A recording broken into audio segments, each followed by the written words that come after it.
and interest. Now we're talking about repaying these loans. Principal and interest payment. That is the loan payment itself. Now, one of the important things to keep in mind here is lots of times our loan payments include more than principal and interest.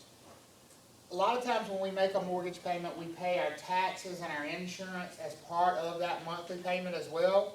But those aren't really loan payments. Those are what we call escrows. That means we're just splitting our expenses up into 12 even payments. And the reason we do that is it's really hard to pay a $3,000 tax bill all at one time. So, what most people do is they pay 1/12 of their monthly taxes every month into an escrow account, and at the end of the year, the taxes are there to be paid out. Does that make sense? That's not part of your loan payment, though. Even though it's part of your monthly payment, that's not being applied toward the loan. It has nothing to do with the loan. The only two things that have to do with the loan itself are the principal payment and the interest payment.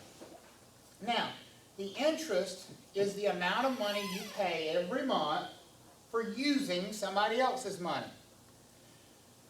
Whatever's left over in your payment goes toward the principal. So the principal balance of a loan is the amount you borrowed in the beginning. Okay? So, let's just take a quick example here.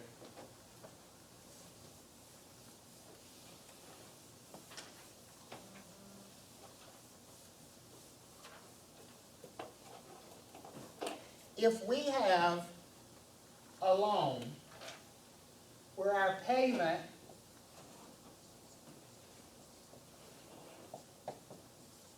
equals $1,580 a month for principal and interest, but the interest itself is $1,200 for that month, how much money is going toward our principal balance of our loan? The difference between the two. Because we're paying $1,580, right? But $1,200 of it's being eaten up by interest. So, the amount that's going toward the principal is the difference, so $380. So, if that loan started out at $160,000, how would we figure out the balance of that loan after that payment? We would take the $380 and subtract it from the $160,000. Does that make sense? So in that case, we'd say $160,000 minus $380, and we would get a new principal balance of $159,620 after that payment was applied. Does that make sense? Now, let me ask you a question real quickly. Do you pay interest on, every month, do you pay interest on the original amount you borrowed, or do you pay interest on the new amount that you owe after every month? The new amount. So, after this payment, is our new amount higher or lower than our old amount? Lower. So is our interest for the next month going to be higher or lower? Lower. So the interest is going to go down after every payment. Does that make sense? Does the payment itself go down? Does this $1,580 a month decrease every month?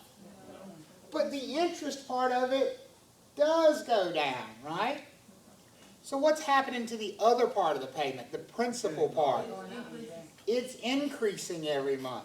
So after every payment on a normal mortgage loan, is it fair to say that the amount of my payment that goes toward interest is coming down, and the amount of my payment that goes toward principal is going up after every single payment? Does that make sense for everybody? Okay. Because that's exactly what's happening. Every payment, the interest is less, the principal is more. Because the principal, the payment itself stays level. Does that make sense? Look in your book at the chart on page 281.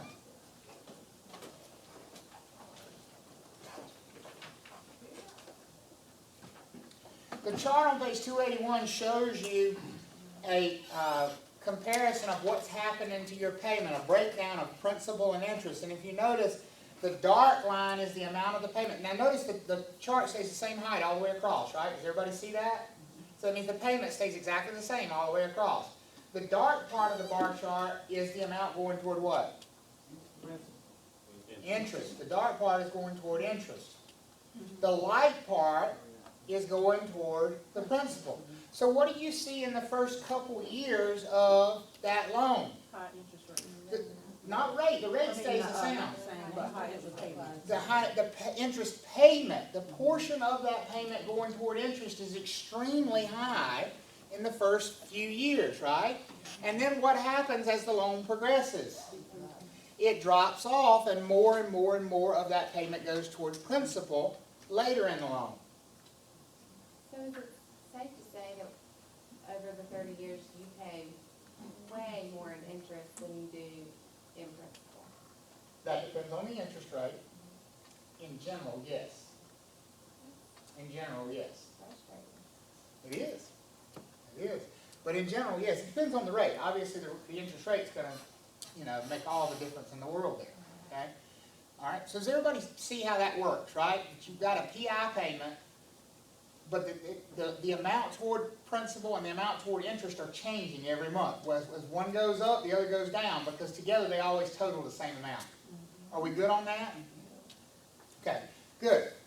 All right. So, as I said, it's common to do what we call escrowing here.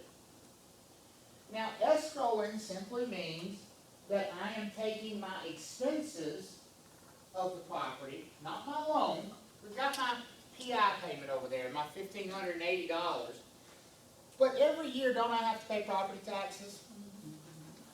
Yeah?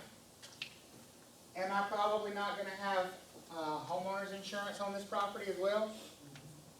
So, if I didn't escrow, every December I'd have to write a check for my property taxes, right?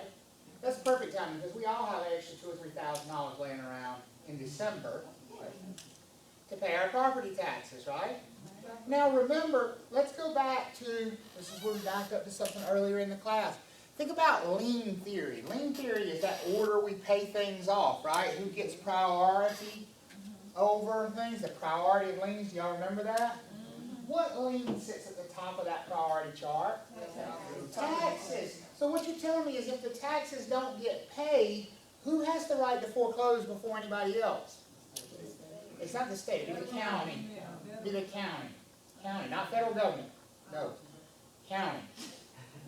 Because that's who you pay your property taxes to, the county, correct? How's the lender going to feel about you not paying your property taxes? They're going to lose out. They lose out. So, the lender, do they feel more comfortable about you being able to pay your property taxes if you're going to pay $3,000 in December, or if you're going to pay $250 a month? Which one do they feel more comfortable with you doing? Paying $250 a month. So in most cases, if there's a loan involved, the lender is going to require you to do this thing called escrowing, where part of your monthly payment. So, am I going to be paying $1,580 to my lender every month? No. I'm going to be paying $1,580 for my loan, but I'm also going to be paying $250 a month for my taxes, and another $60 or so for my insurance. And so, when you add that to my $1,580, what is that, $310, $1,890?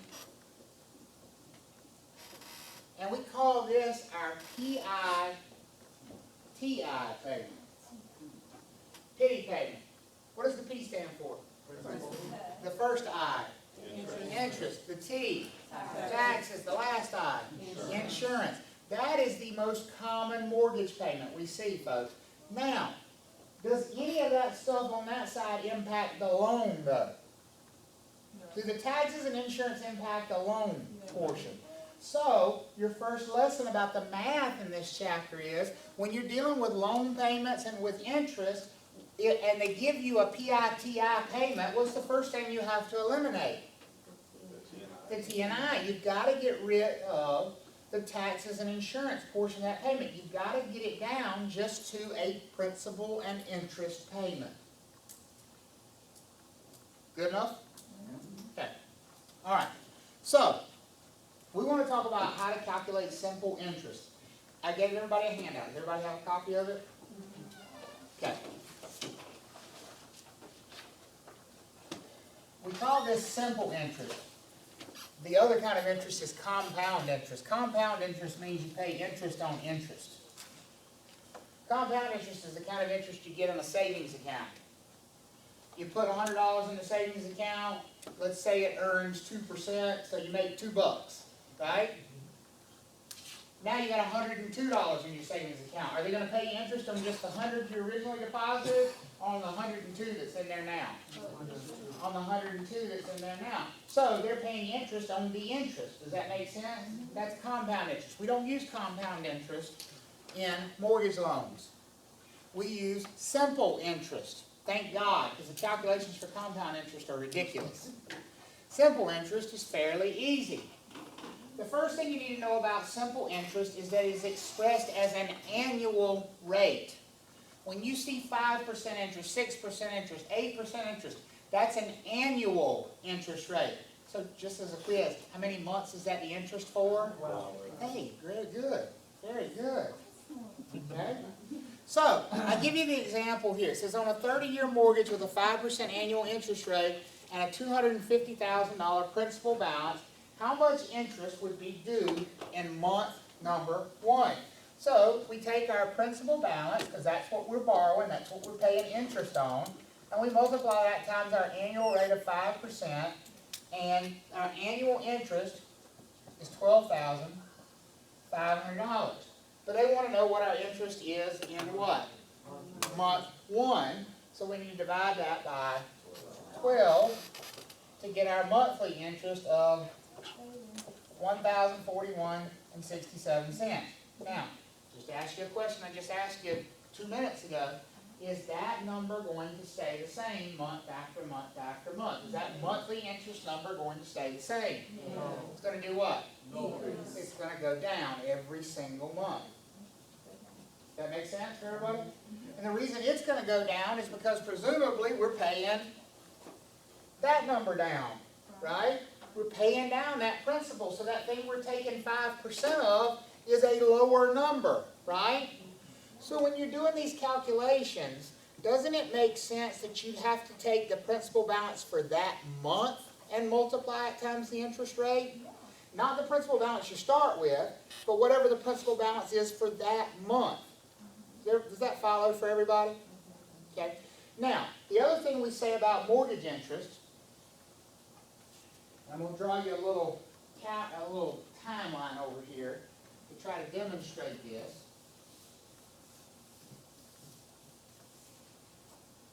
Mortgage interest, different color pen, is paid in arrears.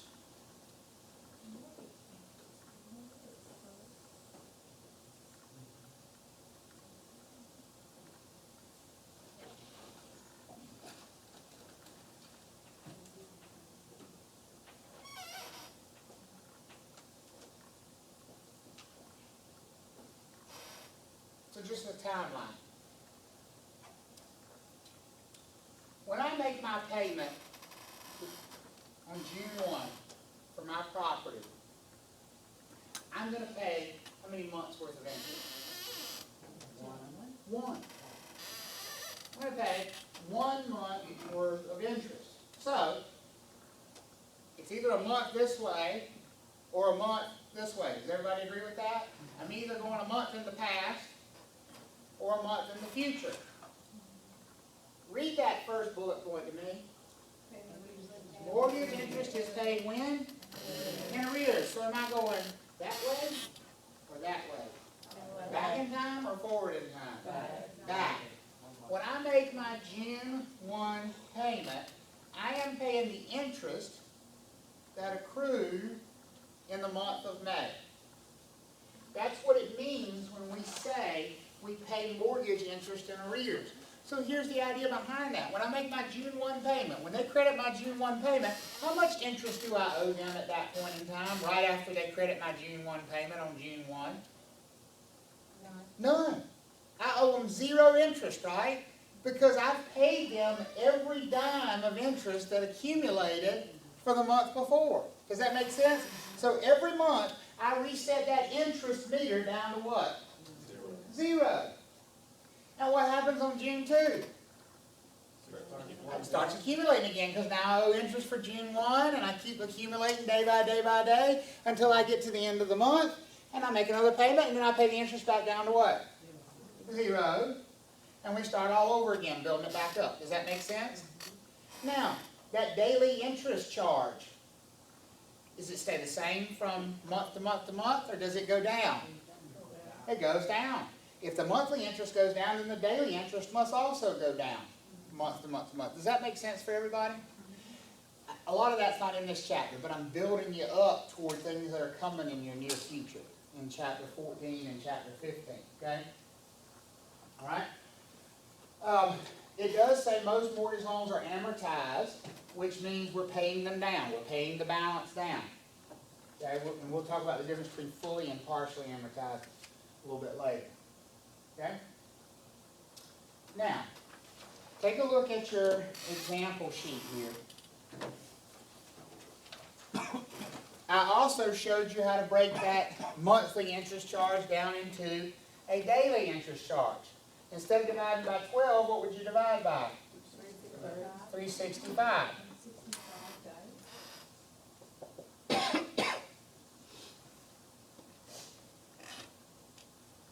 And would be, in this case, how much? 34.25.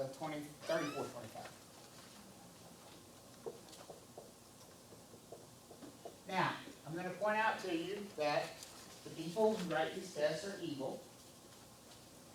And they want to make you learn not one, but 2 calendars. How many days did I divide by right there? 365. Would you agree that that's the number of days in a year? In some calendars. Now, in a banker's calendar, there might be 360 days in a year. Only 5 holidays. Nothing to do with holidays. How many months are in the year?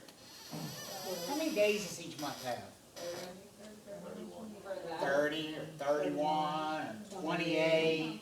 It gets kind of rough to deal with when you calculate things like interest and rent, and it's kind of unwieldy. So the bankers like shortcuts sometimes. They like 12 months that are all the same length. And what number of days do they use for those 12 months to be all the same length? 30 days. And so we call the 360-day calendar the banker's calendar, because every month has 30 days. Okay? Now, I'm not saying you're going to use this one necessarily. I'm saying that on a test, they will tell you which one to use. The instructions on the exam, when you open it up, will tell you whether you use a 360-day calendar or a 365-day calendar. Does it change the math at all? No. If you wanted a daily interest rate over here, instead of dividing by 365, what would you have divided by? 360. Is the normal calendar called anything special? No. Just 365. Just 365. Now, here's where we get to the difficulty of it, and you're going to laugh. But trust me, it's going to be the difficulty of it. Tell the truth. How many of you know how many days there are in every month of the year? I know the trick. Yeah. The knuckles. The knuckles. Some of you didn't raise your hand. Dusty, how many days in September? 30, Final answer? 31. 30. See? 30. See, don't question me. Yes, my first answer was no problem. So, here's how you know how many days there are in every month of the year. Because the thing is, if they tell you to use the 365, if you use this calendar, every month's got how many days? 30. If they tell you to use the 365 calendar, you have to know how many days there are in the month. Right? Make a fist. If you can do this, then you can tell me how many days there are in the month. You're going to count months. January, February, March, April, May, you're gonna go knuckle gap, knuckle gap, knuckle gap, all the way across, okay? If it's on a knuckle, it's got 31 days. If it's in a gap, it's got less than 31. The only one you have to remember is what month? February, which has how many days? 28. The rest of them have 30 or 31, right? Here's the reason the knuckle trick works. You're going to tell me, oh, it's just every other month. That's a lie. It's not every other month. Because July and August are back-to-back months with 31 days in it. And so the knuckle trick works, because when you get here, January, February, March, April, May, June, July, 31, right? August, how many? 31. September, October, November, December. It works every single time. If it's on a knuckle, 31. Can everybody do that? Can you handle that? You can memorize the stupid rhyme that, 30 days have September, April, June, and November, all the rest have 31. Melts my brain. It's too hard for me. Okay. Can everybody do that? Because it's important. So February doesn't matter? February has 28. You have to remember it. You have to remember that February has 28. The rest have 30 and 31. So here's a quiz for you. Now remember, I said interest builds daily on a loan, right? Let's say I'm closing on a house today, and I tell you that the bank is going to make me pay my mortgage interest in advance for the rest of this month. Okay? So from today, May what, 18th? Till the end of May. From today until the end of May, I want you to write down in front of you the number of days. And I'm going to walk around and look. Write it down. 365 calendar. 365 calendar. What's the question? I want to know the number of days from today till the end of this month. What's the date? 18th? And to answer your question, do you think the bank's going to charge you interest for today? Okay.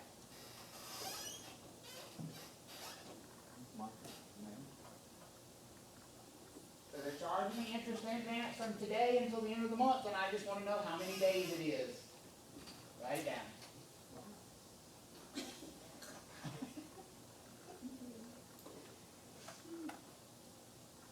You wanna know how many days left, right? I want to know how many days it is from today until the end of the month. And that answer is wrong. What's the, well, I guess, wait, That the answer banking is right. calendar or the regular? 365, wrong. Oh, you said end of the year? No, the end of this month, that's right. Yes. No. Is it really And this is why I do this stupid exercise. Yes. No. Yes. Yes. No. No. Okay. Yes. No. It is not 13 days from now until the end of the month. What is today's date? 18. 18, 19, 20, 21, 22, 23, 24, 25, 26, 27, 28, 29, 30, 31. How many days is there from now until the end of this month? 14. And that's exactly how you're going to do it from now on. You're not going to sit there and do the math, because I will hit you with my shoe because you get it wrong. You are going to count it off. I just write that That's down. the only way you get it right every time without fail, is counting it off. And I saw somebody with tick marks, and I love it, because you get it right. That's me. Yeah, you get it right though, right? Yeah. You have to count them off, because what ends up happening if you do the math is you skip today, right? And the bank's going to charge you interest for today. Now, yeah, if you want to remember, it's 31 minus 18 plus 1. Okay. I just count them. I've done it for all these years, and I still count them. I sit there, you see. I do it. It works.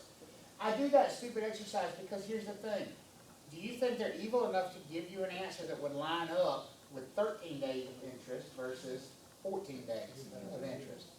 Absolutely. And when you get the closing statements, it'll throw off every single one of your calculations. You just did 30 minutes worth of calculations, and you couldn't count the number of days right. It is that nitpicky, okay?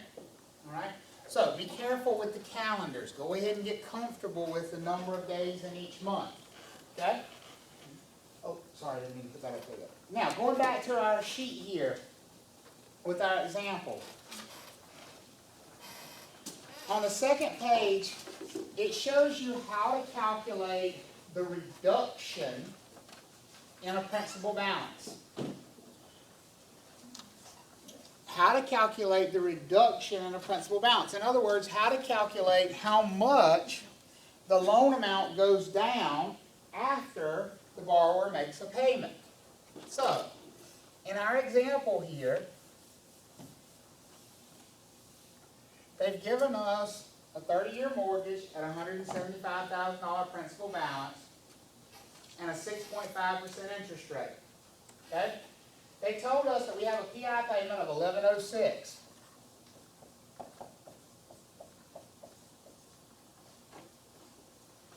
They want to know what is the balance after how many payments? The first one. So, is this entire 1106 going toward the principal? No. No. How much of it's going toward the principal? Minus the interest. Minus the interest, right? So we need to figure out how much of that payment is going toward what? Interest. We need to figure out how much of that 1106 goes toward interest so that we can then figure out how much of it went toward the principal. Does everybody follow that progression of things? So, how much was our loan amount? $175,000. And it's at what interest rate? 6.5% annually, right? So our annual interest is $11,375.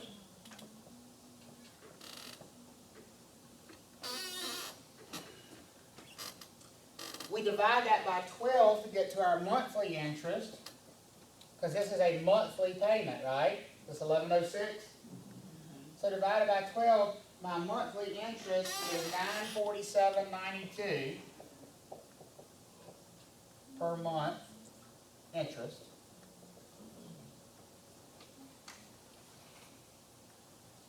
What do I do now? Subtract it from the principal interest. Subtract the interest part from my principal interest payment. Does everybody see that? So I'm going to take my principal interest payment of $1106 and subtract the part that's going toward interest, $947.92. What do I come up with for my principal payment?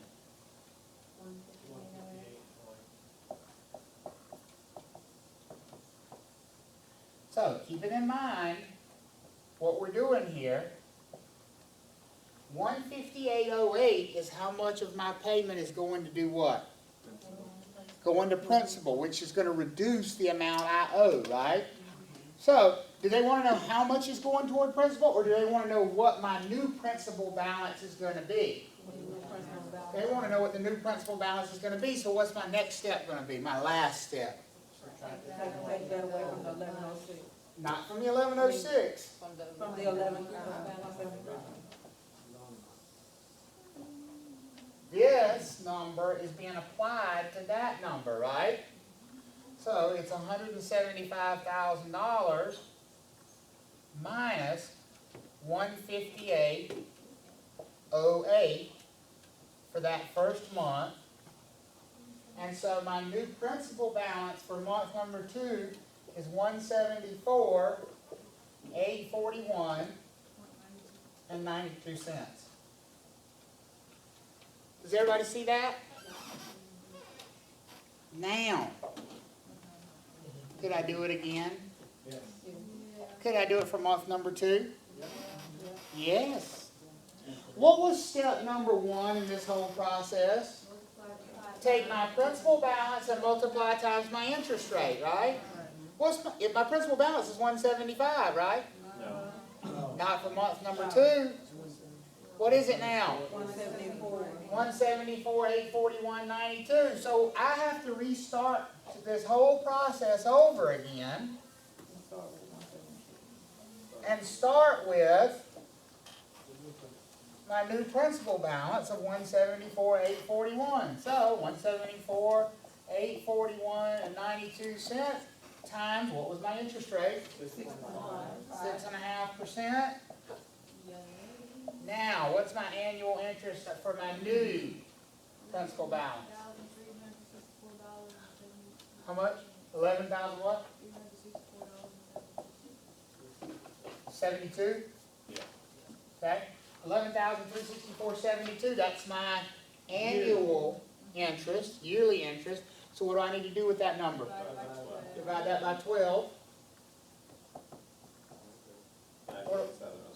94706. 947.06. So 947.06 is my monthly interest, right? Now tell me, does my payment change or does it stay the same? It stays the same. So I'm still paying 1106, but I need to find out how much of that 1106 is going toward principal, right? Because 947.06 of it is going toward interest. So 1106 minus 947.06, 158.94, right? Now, was that bigger or smaller than the amount going toward principal in month number 1? Bigger. Not much bigger, but bigger, right? And that's what it should do. Is that my answer, 158.94? No. No, that's how much my principal went down, right? So what do I have to do with that number? Subtract it from my principal balance.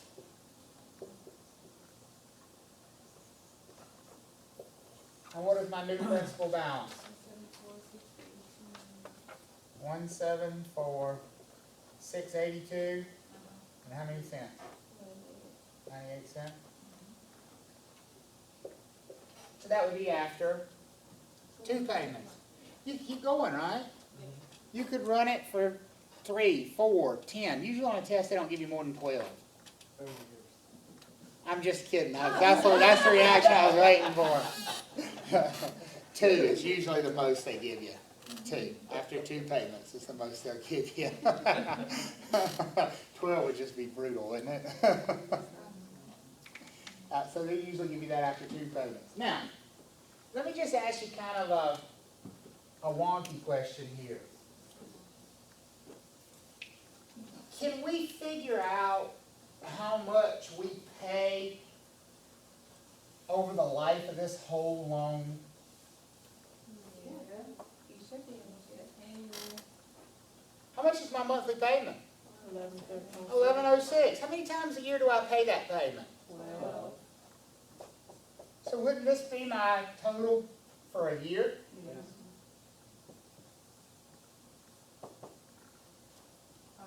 What is it? 13,272. And how many years am I making that payment? 30. That's what I read before. How much am I paying? 398,160, right?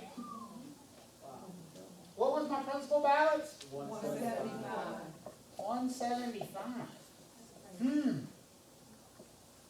So, same way this PI payment has 2 portions, right? That monthly payment has a principal portion and an interest portion. This total amount I've paid for the loan has a principal portion and an interest portion. If I ask you, how much interest did I pay over the life of that loan, couldn't you figure it out based off of that? Yeah. Subtract 175.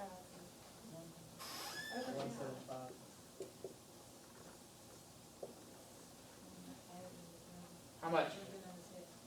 223,160. 223,160 in interest on a $175,000 loan. And that's at what interest rate? 6.5%. Imagine one at 10%. 12%. My parents' first mortgage, 1972, was 17.6%. 17.6%. Yeah, right. you don't even wanna know what a payment looks like at 17%. Anybody know what going interest rates are now? 3.5, 3.75, 4, yeah, big difference. Okay. So you see how you can calculate the interest over the life of an entire loan that way, right? Now, you've got an example here in your little packet. Okay? Turn over to page 3. And you've got one that wants to know the principal balance after 3 monthly payments in number 1.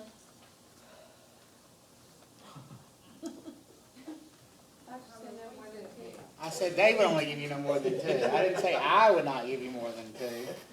It actually said 13, and I whited out the 1. No, I'm just 3 monthly payments, and then in number 2. So do numbers 1 through 3. Okay.